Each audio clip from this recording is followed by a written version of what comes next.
नमस्कार। NCP supremo Sharad Pawar द्वारा शिवसेना को उनके जाल में फंसाने वाला बयान देने के बाद अब महाविकास अघाड़ी गठबंधन में आपसी फूट जोर पकड़ चुकी है। इसी कड़ी में कांग्रेस कभी शिवसेना को आड़े हाथों ले रही है तो कभी एनसीपी पर कटाक्ष करने से नहीं चूक रही। इसी से तंग आकर शिवसेना प्रमुख उद्धव ठाकरे ने अपने मंत्रियों को बीजेपी के वरिष्ठ नेताओं से मुलाकात करने के लिए दिल्ली रवाना कर दिया है। गौरतलब रहे कि शिवसेना नेता अब्दुल सत्तार दिल्ली में केंद्रीय मंत्री नितिन गडकरी से मुलाकात कर चुके हैं, क्योंकि उद्धव ठाकरे अब बिहार तर्ज पर बीजेपी के साथ सरकार बनाना चाहते हैं। एनसीपी सुप्रीमो शरद पवार ने अपने जन्मदिन पर कहा था कि शिवसेना उनके जाल में फंस गई है, और इसी बयानबाजी के बाद शिवसेना प्रमुख उद्धव ठाकरे ने बिहार फार्मूले पर महाराष्ट्र में बीजेपी शिवसेना की सरकार बनाने के लिए शिवसेना के मंत्री अब्दुल सत्तार को मैदान में उतारा है, ताकि वो बीजेपी से संपर्क साधकर इस फार्मूले को अंतिम रूप दे सके। राज्य मंत्री अब्दुल सत्तार ने दिल्ली में गडकरी से मुलाकात कर कहा कि यदि नितिन गडकरी चाहे तो उद्धव ठाकरे से मुलाकात कर महाराष्ट्र में बीजेपी शिवसेना की सरकार बनाई जा सकती है। शिवसेना के मंत्री द्वारा दिए गए इस बयान के बाद महाविकास अघाड़ी गठबंधन में हड़कंप मचा हुआ है। अब शिवसेना के नेता और मंत्रियों ने बीजेपी से गठबंधन करने के लिए एड़ी चोटी का जोर लगा रखा है, ताकि महाराष्ट्र में एक बार फिर से बीजेपी और शिवसेना की सरकार को बनाया जा सके। महाविकास अघाड़ी गठबंधन में बराबर की पार्टनर एनसीपी के नेता और मंत्रियों द्वारा किए गए घोटालों का खुलासा होने के बाद शिवसेना प्रमुख उद्धव ठाकरे को जांच की आंच उनके नेताओं तक पहुंचने का डर भी सताने लगा है, और शायद यही कारण रहा कि अब एक के बाद एक हो रहे घोटालों से बचने के लिए शिवसेना घर वापसी का रास्ता तलाश रही है। पिछले 2-2.5 साल में महाराष्ट्र में हुए छोटे बड़े सभी चुनावों में शिवसेना सहित महाविकास अघाड़ी गठबंधन को करारी हार का सामना करना पड़ा है, और बीजेपी ने सभी छोटे बड़े चुनावों में प्रचंड जीत दर्ज की है, जिसका डर अब उद्धव ठाकरे को सताने लगा है। अगले महीने मुंबई महानगर पालिका के चुनाव भी होने हैं, और शिवसेना को हार का डर अभी से सताने लगा है। मुख्यतः यही कारण रहेगा कि शिवसेना घर वापसी के लिए तड़फेगी। बीजेपी से हाथ मिलाने के लिए उद्धव ठाकरे ने अपने भरोसेमंद मंत्री अब्दुल सत्तार को मैदान में उतारा है, क्योंकि महाविकास अघाड़ी गठबंधन के नेता अपनी ही पार्टियों पर हमलावर है और अपनी ही पार्टियों की पोल पट्टी खोलकर जनता जनार्दन के सामने रख रहे हैं। दूसरी तरफ एनसीपी प्रमुख शरद पवार के बयान बाद महाविकास अघाड़ी गठबंधन में आपसी फूट दिखाई दे रही है। एनसीपी और कांग्रेस के साथ हाथ मिलाकर उद्धव ठाकरे को निराशा ही मिली है। ऐसे में उद्धव ठाकरे शिवसेना के नेता और विधायकों में पड़ी आपसी फूट को भी अच्छी तरह से समझ रहे हैं।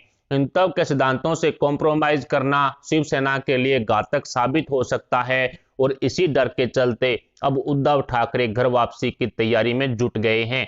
दूसरी तरफ एनसीपी सुप्रीमो शरद पवार भी बीजेपी के साथ जाने वाले संकेत कई बार दे चुके हैं। इसी क्रम में शरद पवार ने गृह मंत्री अमित शाह, प्रधानमंत्री नरेंद्र मोदी जी, रक्षा मंत्री राजनाथ सिंह जैसे कई केंद्रीय मंत्रियों से कई बार मुलाकात की है। यहां तक कि शरद पवार ने गुजरात पहुंचकर रात के अंधेरे में एक फार्म हाउस पर अमित शाह के साथ गुप्त बैठक भी की थी।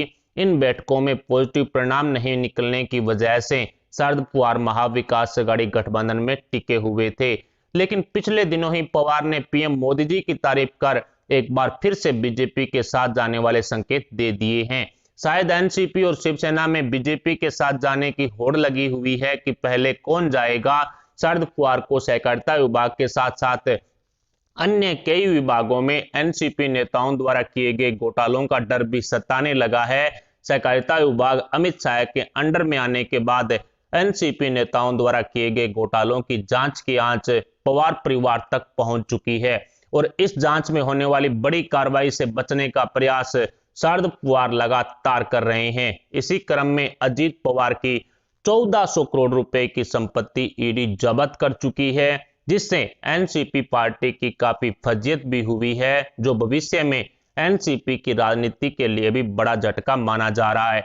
पहली बार किसी सरकार ने शरद पवार की जड़ों में हाथ डाला है और मोदी सरकार की इस कार्रवाई से एनसीपी नेताओं को गिरफ्तारी का डर सताने लगा है।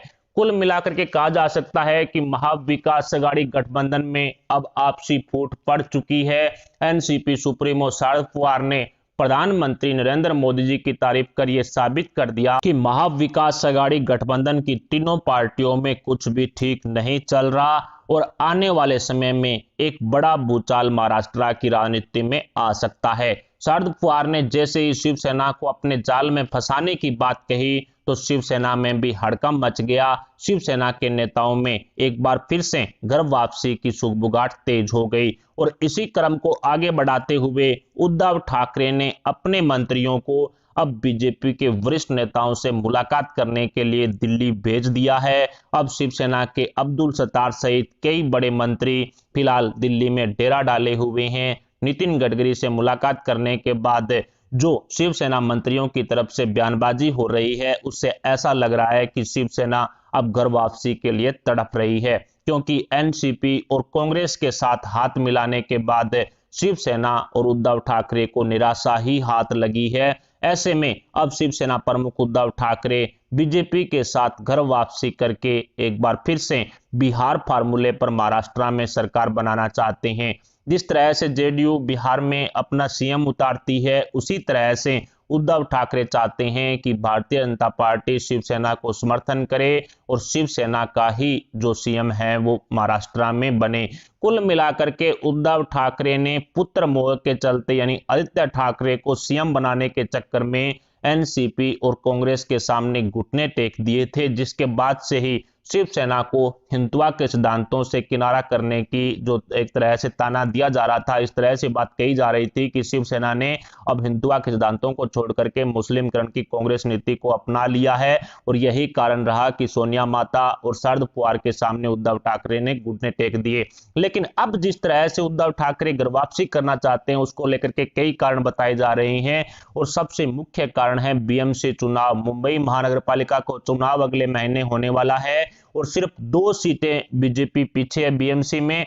ऐसे में अब शिवसेना को जो बीएमसी की सत्ता है वो गंवाने का डर सताने लगा है।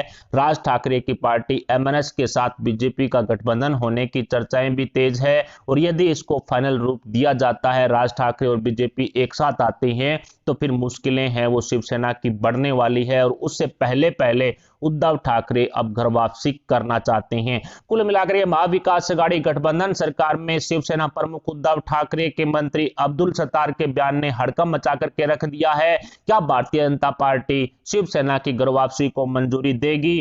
क्या भारतीय जनता पार्टी शिवसेना के साथ दोबारा सरकार बनाएगी? इस पर आप अपने विचार हमें कमेंट बॉक्स में जरूर बताएं। साथ ही वीडियो को लाइक करके हमारे चैनल को सब्सक्राइब जरूर कर लें। अभी के लिए इतना ही, मिलते हैं अगली बड़ी अपडेट के साथ। तब तक के लिए जय हिंद, जय भारत।